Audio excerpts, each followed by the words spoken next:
We're coming to you from VRIC 2019 right here in Vancouver, and joining me now is Steve Cope from Silver VIPR. What exchange are you on, and what's your symbol? We're on the TSX Venture Exchange under the symbol VIPR, and then we're also on the OTC Pink Sheets under VIPRF. Tell me a little bit about your company. What is Silver VIPR? Silver VIPR operates in Sonora, Mexico. We have the La Virginia project, which we just finished the acquisition on a couple of months ago. And the company, how long has the company been? The company's been around since September of 2017 when we did our IPO at 25 cents. You talk about the Belcarra Group. For those who are unfamiliar with who the Belcarra Group is, what is it about the expertise that the group brings to this project? The Belcarra Group has 4 public companies under its management, Silver VIPR being the newest. We've got 4 senior geologists. Each one takes the lead on one of the 4 companies that we have in the group. Those guys have worked for all the major miners. They've worked for Goldcorp, Teck. They've worked all over the world. I mean, we joke about sometimes that they must be 200 or 300 years old because they seem to have experience all over the world, and it doesn't. It just kind of lines up that way. So you know. So I note also you didn't mention Pan American Silver in that list of companies or majors that you worked with. But as far as your property here in Mexico, there is a connection here to Pan American Silver, isn't there? Well, in this case, yeah. I mean, like I said, our geologists haven't worked for Pan American, but we've certainly done deals with Pan American in the past. They were a JV partner at Orco Silver, and now we've just optioned the perimeter claims from Pan American at La Virginia. And so why is it important that we understand what that relationship is between Silver VIPR and Pan American, and what does it help bring to this project? What the relationship brought in this case was that because we had a familiarity with Pan American, we've done business in the past. We're currently doing business with them in Orex Minerals in our group as well. It was an open door, and we were able to get the project for a deal that I don't think a lot of other people would have been able to do. I mean, in our case, it was just a flat 2% NSR project-wide that we gave them. In the case of our story, it was a bit of a complex deal because the internal Mexican group that we optioned the project from, that was where the bulk of the historic drilling had been done, but they didn't have access to the data, where in this case, Pan American had had the project in the past and still held all of the drill core, still had all of the data.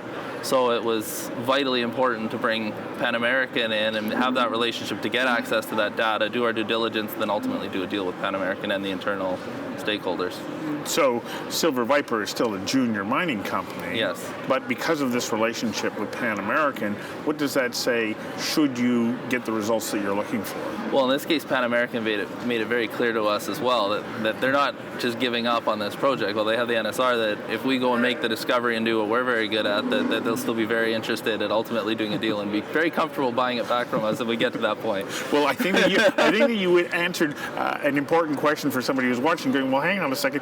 Pan American was involved in this, and now they said, okay, well, we'll let you take that.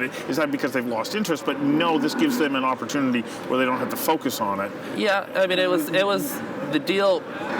Pan American got this project in the past from Minefinders, who had done the bulk of the work on the project. And if you remember, Pan American bought Minefinders for $1.5 billion in 2012. And this was the #1 exploration asset in Minefinders, but the deal was done for the Dolores mine. That was where the bulk of the $1.5 billion was done. So in this case, it became a non-core asset as metal prices continued to move down in 2013, and all of Pan American's exploration efforts were focused around their existing mines. So they weren't going to spread themselves too thin. And that's why we've partnered with them in the past, like say with Orco, and we've done it with Orex, and they can see that our group is a very good exploration group, and that it's better for us to come in and do the exploration work and then stick and be the very good miners that they are. So you started in 2017. Where are we at right now? We originally listed with the Clemente project. We've since returned that back. We did our deal with Pan American and finally came out with the definitive agreement a few months ago.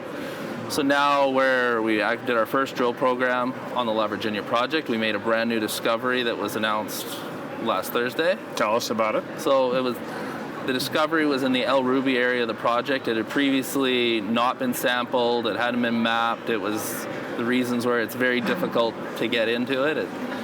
But our team was relentless and went in and said, I mean, this is where we're going to add value to this project, is we're going to go out, map, and sample, and we're going to drill a lot of these targets that hadn't previously been tested on the project. And lo and behold, one of the main targets they identified. We put 5 holes into, all 5 hit a brand new zone, as well as a parallel zone down deeper that was a bit narrower. But our feature hit was 13 meters of 6 grams. So Wow. it's a pretty good discovery on a brand new target, and it's got the size potential. They've identified it's got the potential to run 2.2 kilometers to the north and an additional kilometer to the south. So next steps at this point? Currently, we're continuing to map and sample that area rather vigorously. There's potential for additional structures parallel to it, as well as really sampling that potential strike length. There's a target on the other side of that valley that lines up very nicely with El Ruby that we've called Macho Libre, and we've already seen some very promising initial surface sampling from there. So give me a timeline. Where do we go to next, and at what point do you then move to the next stage in the development of the property? At this point, I would anticipate that we get a drill turning again here probably in the next month, going back to El Ruby, starting to define further the strike length that we've already seen there. I mean, our 5 holes established 100 meters of strike length, but with those other potential numbers that we talked about of 2.2 kilometers to the north and 1 kilometer to the south, I mean, that's a lot of area that we potentially have to define. And I think the plan would be to systematically step out by 50 meters at a time, especially on the stuff to the north, because it kind of goes undercover. You don't get to follow the structure as well on surface, because you're sitting on a plateau, and then we can see the structure and where it peters out at the end of that plateau as it comes off of a cliff. You can still see the structure there. So map that, but moving forward we'll be drilling again here probably in a month and continue to define and show the potential of that particular target, as well as some of the other exploration targets that exist around the project. So when do you anticipate that you'll have a really good sense of what the potential is of that property? I mean, I would think for that target anyway, certainly by the end of this year, we would have a pretty good idea of the potential of that. I mean, now there will probably be infilling and other drilling that would be certainly required after that to define it and maybe bring it up to a level that you would be including it in a resource and doing some of that work.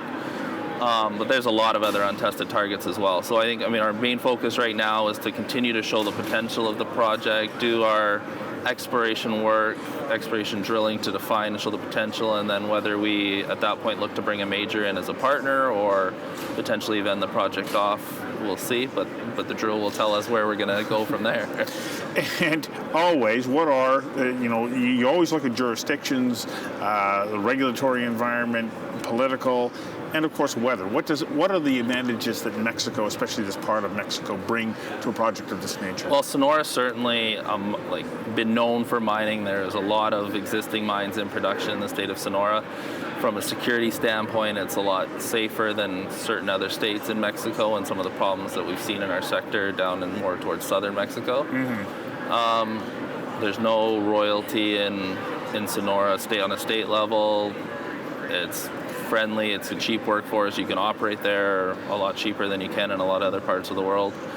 So from that perspective in Sonora, I mean, those are all very attractive to us coming and getting involved. And as a group as a whole, I mean, you can see it across all 4 of our companies that we're very cautious about which jurisdictions we want to be involved in, as we don't want that risk for investors that you see in other parts of the world when countries are taking projects back or applying very aggressive royalties. And I mean, we've all seen those issues. So I mean, across the board in our group, we're in Sweden, we're in BC, and we're in 2 very friendly states in Mexico where we're focused.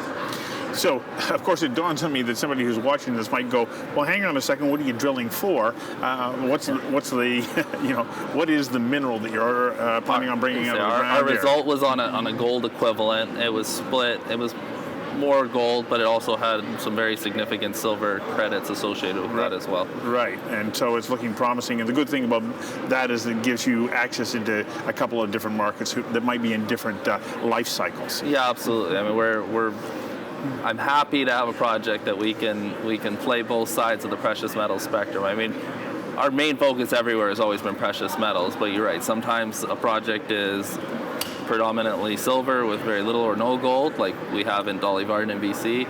But here, it's split pretty evenly between the gold and the silver credits. And yes, opens up the market to double the majors when you start talking about the gold producing companies and the silver producing companies.